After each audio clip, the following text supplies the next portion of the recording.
Hey y'all, I'm Brittany Bounds and I want to talk to y'all today about culture and communication in India. So, first of all, communication and culture are heavily intertwined. They influence each other from the moment we are born. Our parents, religious leaders, other family members, and friends have a strong influence when we're raised the way we think and what we believe. So, as we age, it affects our communication. So culture is a learned behavior, like I said, from whenever we are small, and it affects the way we communicate. So let's define culture and communication. Culture is a deeply held set of beliefs, attitudes, values, and practices that are shared by a vast number of people. So it's commonly not just by one person or two people, it's by a culture, a lot of times by a country or a religious group. The lens through which we see the world and those around us. That's a good definition. That's my own definition of culture. Next is communication. So communication is creating and conveying messages that translate meaning using modalities and sensory channels. Communication basically is an umbrella term that describes how we interact with others through words and actions. And in a few minutes, we'll talk about some specific types of communication. Okay, so next we want to talk about interpersonal communication. So all interpersonal communication is conversation between at least two people, and that strongly influences their thoughts, emotions, behaviors, and relationships. So interpersonal communication can be between two people, it can be between a group. There's multiple types. So I focused in on India. That was a culture I chose. So just a little bit of background on Indian culture.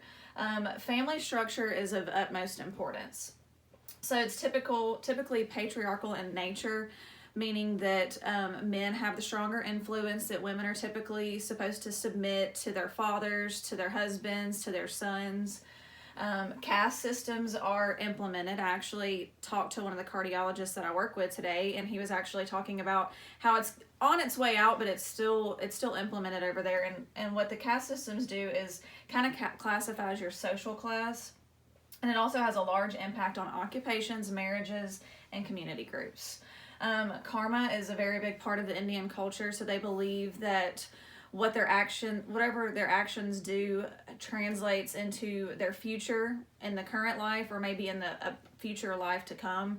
So that has a heavy influence on how they behave and how they communicate and treat others. And just the overall tone of India is just an overall modest tone. It's not a loud, boisterous, because they're concerned with their image and the way it's translated onto their family. Next is verbal communication. So what verbal communication is what most people think of when we think of communication.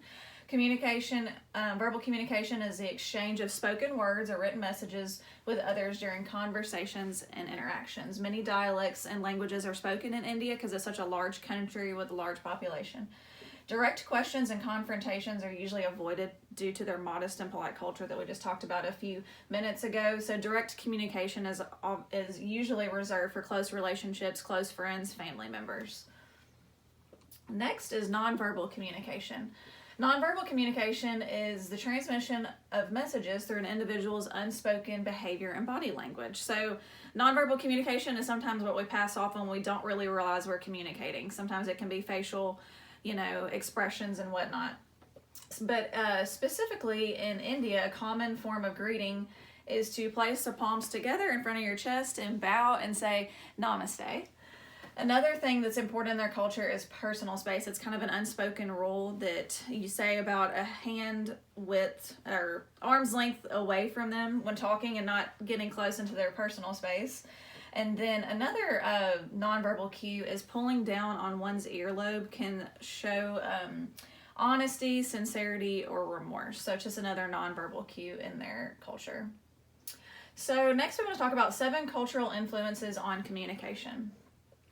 First is individualism versus collectivism. India is a collectivistic culture, which means they have a group mentality over an individual mentality, meaning like I said earlier, that the influence it has over their family and their community groups, their social class, whatnot, that's more important than me. So that's kind of the typical of Indian culture. Next is high uncertainty avoidance versus low uncertainty avoidance. So India possesses a moderate to low uncertainty avoidance. What that means is if plans go awry, it is okay, more apt to take risk, and they're more open to change. High power distance versus low power distance. India has a high power distance culture. That means those with less power and authority are typically expected to submit to those with greater authority. Employees usually act in obedience, and employers give clearly defined set of rules. All right, high context versus low context. India is a high context culture. Presume commonality in viewpoints. So what that means is that typically they expect that whoever they're having a conversation with is going to share the same viewpoints as them. So a lot of times they'll speak indirectly and not give hints and suggestions, and even silence are common. Next is emotional displays. Typically in India, they don't show an extreme amount of emotion. They want to kind of be a little more stoic and not draw attention to themselves. Next is masculinity versus femininity. India is a masculine society, which means that they are assertive, competitive, and ambitious. So to them, material wealth and success are valued, especially in the workplace. It's a competitive atmosphere and trying to climb to the top. Next is monochronic time orientation versus polychronic time orientation. So in India, time is not necessarily a cherished resource. Harmonious time with others is of more value than sticking to a rigid schedule. So in their culture, it's normal to show up 30 minutes late, or just enjoy spending time with each other than sticking to like a strict schedule if I gotta go. So they just enjoy spending time with one another and lose track of time. So just a little comparison on the United States and India. They're both moderate to low uncertainty avoidance, have a masculine culture, and they have similar control of emotional displays. Differences, U.S. is more moderate power distance, India is high. U.S. has a more individualistic culture versus India is more collectivistic. U.S. low context culture, India high context culture, and then U.S. is monochronic time and India is poly. So last is just a conclusion. Culture and communication are the core of who we are. It's whenever we're born, we establish a set of beliefs that carry with us throughout our lives and just affect the way we communicate.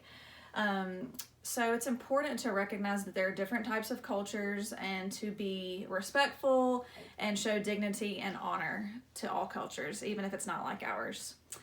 Thank you for listening. Hope you have a good day.